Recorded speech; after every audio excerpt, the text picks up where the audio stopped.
भूत पिशाच निकट नहीं आवें। भूत पिशाच निकट नहीं आवें। मित्रों, मेरा नाम ओंकार है और मैं महाराष्ट्र के नांदेड़ का रहने वाला हूँ। आज मैं आपको मेरे भाई के साथ घटी सच्ची घटना आपको बताना चाहता हूँ। मेरा भाई साइंस कॉलेज में पढ़ता है और उसके करीब एक छोटा जंगल है और उनको उसी रास्ते से कॉलेज जाना पड़ता है और रात को उस जंगल से जाना खतरे से खाली नहीं होता है। कुछ दिनों पहले मेरा भाई दोस्तों के साथ बातें कर रहा था और बातें करते करते रात हो गई और जब उसने समय देखा तो रात के 9:45 बज गए थे। उसी समय में घर तक पहुंचने का एक छोटा रास्ता भी था, लेकिन वहां रात को कोई नहीं गुजरता था। लेकिन मेरे भाई के दोस्तों ने उसी रास्ते से जाने की सोचा ताकि जल्दी घर पहुंच जाएं। उसी रास्ते में एक हनुमान मंदिर पड़ता था। जब उसके बाहर से निकले तो देखा पंडित जी बाहर खड़े थे।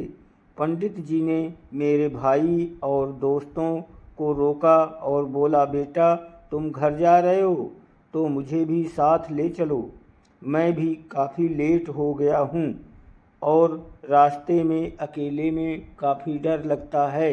उन्होंने पंडित जी को साथ ले लिया और कुछ कदम चले ही थे कि अचानक उनको पीछे से के सफ़ेद रोशनी दिखाई दी और वो रोशनी एक बरगद के पेड़ के नीचे से आ रही थी। मेरे भाई ने पीछे मुड़कर उस रोशनी की तरफ जाना शुरू किया तो उनको एकदम सफ़ेद आदमी दिखाई दिया और उसकी आंखें भी सफ़ेद ही थी। मेरा भाई बुरी तरह डर गया। उस भागकर दोस्तों के पास आया और उनको उस आदमी के बारे में बताया। मेरे भाई के दोस्त भी उसको अब देख पा रहे थे और वो ज़ोर ज़ोर से चिल्ला रहे थे, कौन है तू, कौन है तू। तभी पुजारी जी ने हमें चुप रहने को कहा। अब वो समझ चुके थे कि वो कोई बुरी आत्मा है। उनको पुजारी जी ने चलते रहने को कहा। वो आत्मा उनकी तरफ देख रही थी लेकिन पास नहीं आई। थोड़ी देर चलते चल रहने के बाद उन्होंने पीछे देखा तो पीछे कोई नहीं था। अब सभी लोगों की सांस में सांस आई। मेरे भाई के दोस्तों ने पुजारी से कई बार उस भूत के बारे में पूछा लेकिन पुजारी कुछ नहीं बोले।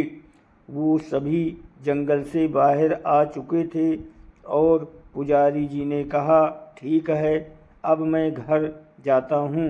वो आगे चल रहे थे। उन्होंने फिर पुजारी जी को बतलाने के लिए पीछे मुड़े तो देखा कि पुजारी जी गायब हो गए। वो एक बार फिर घबरा गए। वो माजरे को समझने के लिए पुजारी जी के घर गए तो पुजारी जी खाना खा रहे थे। उन्होंने उनसे पूछा, आप कहाँ गायब हो गए थे? तो उन्होंने कहा, बेटा मैं तो 8:30 बजे रोज़ घर आ जाता हूँ और तुम लोग क्या बात कर रहे हो? वो पुजारी से बात किए बिना डर के मारे निकल पड़े और रास्ते में उन्हें एहसास हुआ कि शायद उनको उस विपत्ति से बचाने के लिए खुद शायद पुजारी के वेश में हनुमान जी ही आए थे। मेरा भाई और उसके सभी दोस्त हनुमान जी के अनन्य भक्त हैं। मित्रों, ये मेरे भाई के साथ घटी सच्ची घटना है। वीडियो को कृपया आप लोग सभी लाइक और सब्सक्राइब करें। आप सबकी बहुत मेहरबानी होगी। आप सभी को बहुत बहुत बहुत धन्यवाद।